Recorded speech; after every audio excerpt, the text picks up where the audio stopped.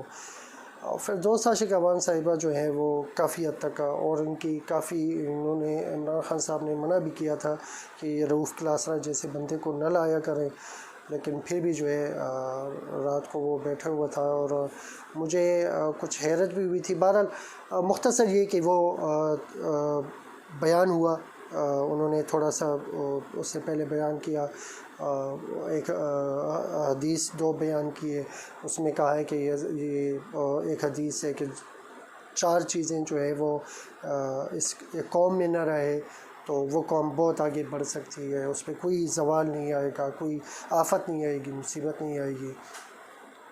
بہرحال انہوں نے اس میں یہ کہا کہ جھوٹ نہ ہو، دھوکہ دہی نہ ہو، مطلب فریب نہ ہو، تو اگر دیکھا جائے تو فحاشی نہ ہو، ٹھیک ہے جی. جو باتیں انہوں نے کی، جھوٹ ہم سب بولتے ہیں، اللہ معاف کرے، ٹھیک ہے جی، کون نہیں بولتا. پاکستان میں دیکھیں ایک مسلمان کی اپنی ایک صفت ہونی چاہیے، ٹھیک ہے جی. تو اس کے حساب سے اگر فرض کریں وہ نہیں ہے، کم از کم یہ صفت ہونی چاہیے کہ میں یہ غلطی کر رہا ہوں، ٹھیک ہے جی، مجھ میں کمی ہے، اس کو ماننا بھی کم از کم یہ بھی ایک صفت ہے. تو بہرحال انہوں نے جو باتیں کی تو وہ اس میں ایک یہ بھی تھا کہ انہوں نے کہا کہ میڈیا بہت جھوٹ بولتا ہے، ٹھیک ہے جی. تو زیادہ تر میڈیا جو ہے وہ جھوٹ بولتا ہے. اس پہ حامد میر بہت زیادہ سیخ پا ہوا، ٹھیک ہے جی. حامد میر کی اگر فرض کریں وہ اب یوٹیوب پہ وہ کلپ دیکھیں گے تو اس میں کامران شاہد کو دیکھیں، وہ جس قسم کی دعا مانگ رہا ہے، اور حامد میر جس قسم کی وہ دعا کے لیے اس نے ہاتھ اٹھایا ہے، تو ایسے لگ رہا تھا جیسے شیخ رشید صاحب جو ہے وہ دعا مانگ رہے ہیں، جو کہ ان کے دل کو نہیں لگ رہی.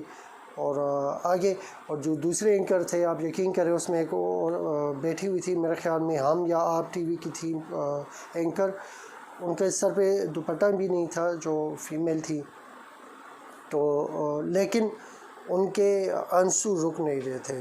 اور مجھے حامد میر اور کامران شاہد کی منافقت سے زیادہ ان کے لیے زیادہ احترام ہو گیا تھا کہ کم از کم مسلمان کی یہ خوبی ہونی چاہیے کہ جہاں پہ بندہ اپنی گناہوں کو گنے، کم از کم اس کو مانے کہ ٹھیک ہے جی میں گنہگار ہوں، زیادہ گنہگار ہوں. طاہر جمیل صاحب نے اپنے بارے میں بھی کہا کہ میں اپنی بات کرتا ہوں پہلے، اور دعا میں بھی یہی کہا ہے کہ ہو سکتا ہے میں ٹی وی کے سامنے بیٹھا ہوں، مجھ میں پھر بھی ریاکاری آئے، لیکن جی جو ٹی وی کے پیچھے بیٹھے ہوئے ہیں، پورا پاکستان سن رہا ہے، اس میں کئی لوگ جو ہے وہ رو رہے ہوں گے، ان کے آنسو نکل رہے ہوں گے، یا اللہ تجھے یہ آنسو بہت پسند ہے، ان کی وساطت سے جو ہے یہ مرض ہم سے ہٹاؤ. تو بہرحال دعا جو ہے اس طریقے سے انہوں نے کی ہے. تو کچھ چیزوں پہ اچھا ایک اور چیز کہ مطلب کامران شاہد جو ہے وہ رات کو ٹی وی پروگرام میں رانا ثناء اللہ کے ساتھ بیٹھا ہوا تھا، ایک پی ٹی آئی کی ایک منسٹر ہیں، تو ان کے ساتھ بیٹھے ہوا تھا. بہرحال وہ پی ٹی آئی کے منسٹر نے تو کافی حد تک اچھا جواب دیا، لیکن پھر بھی کامران شاہد اور رانا ثناء اللہ نے جو ہے یہی کہا کہ مذاق اڑایا ہے، مطلب اس چیز کا کہ، اور دوسرا میڈیا جو ہے اس کے بارے میں کہا ہے کہ سارا میڈیا، تو کامران شاہد جو ہے اپنی حالات کو دیکھیں، ٹھیک ہے جی. آپ یقین کریں میں سلیم صافی جو ہے اس کا ٹویٹ میں لگا رہا ہوں، ویڈیو پہ اسکرین پہ لگاؤں گا آپ کو. تو سلیم صافی جو ہے اس کے ٹویٹ جو ہے اس میں ایک مزاح کا ایک تضحیک سا ایک مطلب یہ کہ مذاق اڑایا گیا ہے اس کے ٹویٹ میں. تو مجھے حیرت ہوئی کہ مسلمان ہو کے اس قسم کا ٹویٹ کرنا. تو مطلب یہ کہ یہ لوگ آپ دیکھیں کہ اس کو مائنڈ کن صحافیوں نے کیا ہے. اور طارق جمیل صاحب نے افتخار چودھری کے پروگرام میں کہا بھی ہے کہ میں ان صحافیوں کی بات نہیں کر رہا جو جھوٹ نہیں بول رہے. ٹھیک ہے جی, تو میں ان کی بات کر رہا ہوں جو جھوٹ بولتے ہیں. تو افتخار چودھری صاحب جو ہے انہوں نے جلدی سے اپنے لیے سرٹیفکیٹ مانگا. تو انہوں نے کہا ہے کہ میں تو جھوٹا نہیں ہوں. تو طارق جمیل صاحب نے کہا کہ نہیں, حالانکہ اس سے پہلے طارق جمیل صاحب بتا چکے تھے کہ میں منہ پہ کہنا نہیں چاہتا, یہ ایک مصلحت کی بات ہوتی ہے. تو بہرحال رؤوف کلاسرا صاحب نے کہا ہے کہ ہماری میڈیا نے آپ کو پک کیا, آپ کو لانے والے جو ہے ہماری میڈیا ہے, متعارف کرانے والے میڈیا ہے. تو آپ کے چینل جو ہے, جس چینل کے آپ خواہش مند ہیں, یعنی جیو ٹی وی کے, جس کے لیے آپ بہت زیادہ خودکش حملے کر رہے ہیں رؤوف کلاسرا صاحب. تو جس وقت آپ ریموٹ کا آپ کو پتہ نہیں تھا کہ ایسے پکڑتے ہیں یا ایسے, اس وقت جو ہے طارق جمیل صاحب کی کیسٹیں جو تھی وہ شارٹ ہوتی تھی. جس وقت آپ کے گھر میں black and white T V بھی نہیں تھی, اس وقت جو ہے صحافی بننا تو دور کی بات. تو اس وقت جو ہے طارق جمیل صاحب کو خدا نے اتنی عزت دی تھی کہ جس ملک میں بھی جائے آپ کو تو گلی گلی پہ بے عزت کیا جاتا ہے. آئے نا تھوڑا سا ذرا طارق جمیل صاحب کی طرح ذرا عام عوام میں آئے اور ذرا ریکارڈنگ کریں. حامد میر کو میں کہتا ہوں کہ آئے ذرا اپنی عوام میں گھل مل کر تھوڑا سا بیٹھ جائے. یہ تو حامد میر جاتا کہاں ہے, پہلے دیکھتا ہے, توازن کرتا ہے کہ یار میں اس جگہ پہ جا رہا ہوں. جے یو آئی کے جلسے میں گیا ہے, ٹھیک ہے جی, منظور پشتین کے جلسے میں گیا ہے ٹوپی لگا کے, جے یو آئی کے جلسے میں گیا ہے وہ خاکی براؤن کلر کے کپڑے پہن کے گیا ہے, وہ جو ان کا فورس تھا اس کے مطابق گیا ہے. اس قسم کے تو ایسے حالات میں تو ہر کوئی جا سکتا ہے. ذرا تھوڑا سا سوشل جو عام لوگ ہیں ان میں آ کے بیٹھ جاؤ, اور پھر ذرا اپنی عزت دیکھو, اور طارق جمیل صاحب کی عزت دیکھو. ٹھیک ہے جی, یہ ان لوگوں کے لیے اللہ کافی ہے. یہ 2 ٹکے کا میڈیا جو ہے یہ اللہ کی ذات کے مقابلے میں کچھ بھی نہیں ہے. اللہ نے ان کی عزت دی ہے, اور ان کو زیادہ کرنے والا وہ پروردگار ہیں. ٹھیک ہے جی, آپ کا یہ آپ کے جیسے لوگ جو ہیں وہ محتاج ہیں. اگر فرض کریں جیو پہ وہ آتا ہے, یا مثال کے طور پہ کسی بھی چینل پہ آئے, آپ پہ آئیں, ہم ٹی وی پہ آئیں, ARY پہ آئے, دنیا ٹی وی پہ آئے, اگر آپ لوگوں کی چینل پہ آتے ہیں تو وہ آپ کے لیے سعادت کی بات ہے. آپ ریٹنگ کے لیے بلاتے ہیں, آپ احسان نہیں کرتے ان پہ, اپنے اوپر احسان کرتے ہیں کہ آپ کو ریٹنگ کی ضرورت ہوتی ہے, کیونکہ ان کے سننے والے زیادہ ہیں. اور میں چیلنج کرتا ہوں اس چیز کو, اپنے پروگرام کو دیکھیں, اور جہاں پہ آپ طارق جمیل صاحب کو بلاتے ہیں آپ کمپیئر کریں باقیوں کو, تو آپ دیکھیں گے کہ کس حساب سے ریٹنگ زیادہ ہوتی ہے. دوسری بات, یہ تو اس کی بات ہے, میں جنرل ایک چیلنج کرتا ہوں اس چیز کو کہ عمران خان, نواز شریف, زرداری, بلاول, مریم, ان کو ایک سائڈ پہ کریں اور طارق جمیل صاحب کو ایک سائڈ پہ کریں. جس وقت ان کا بیان آئے گا ان سب کے بیانات جو ہے وہ لائنوں پہ لگا لیں. ٹھیک ہے جی, میں چیلنج کرتا ہوں کہ طارق جمیل صاحب کا ان سب سے زیادہ ہوگا انشاءاللہ. ان میں زیادہ تر جو ہے وہ طارق جمیل صاحب کا ہوگا,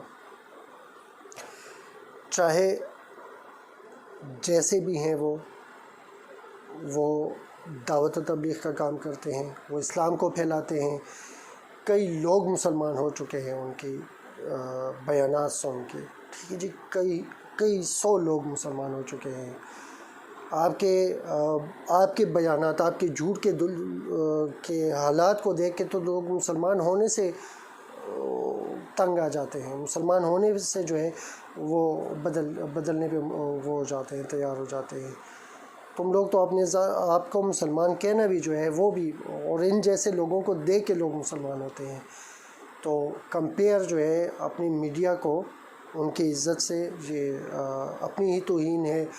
مجھے کامران شاہ جو ہے رات کو رانا ثناء اللہ کے ساتھ بیٹھے ہوئے تھے, تو وہ کافی حد تک شور مچانے کی کوشش کر رہا تھا, لیکن وہ بات بدل گئی تو بہرحال اس نے اپنی طرف سے پوری کوشش کی، حامد میر نے پوری کوشش کی.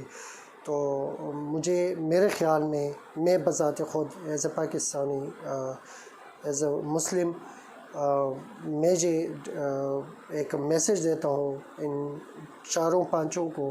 اگر یہ کیمرہ نہ ہوتا سامنے تو میں یہی کہتا کہ شرم کرو، کچھ حیا کرو، ٹھیک ہے جی. اور تم جیسے صحافی جو ہے وہ عزت دیتے نہیں ہیں، وہ عزت گنوانے کے لیے کافی ہوتا ہے.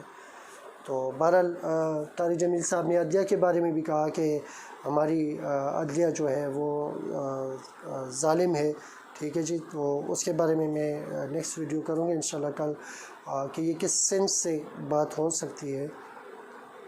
تو بہرحال انشاءاللہ اس کے بارے میں پھر بات کریں گے. اپنا بہت زیادہ خیال رکھیے گا، چینل کو ضرور سبسکرائب کیجیے گا. پاکستان زندہ باد، پاک فوج پائندہ باد.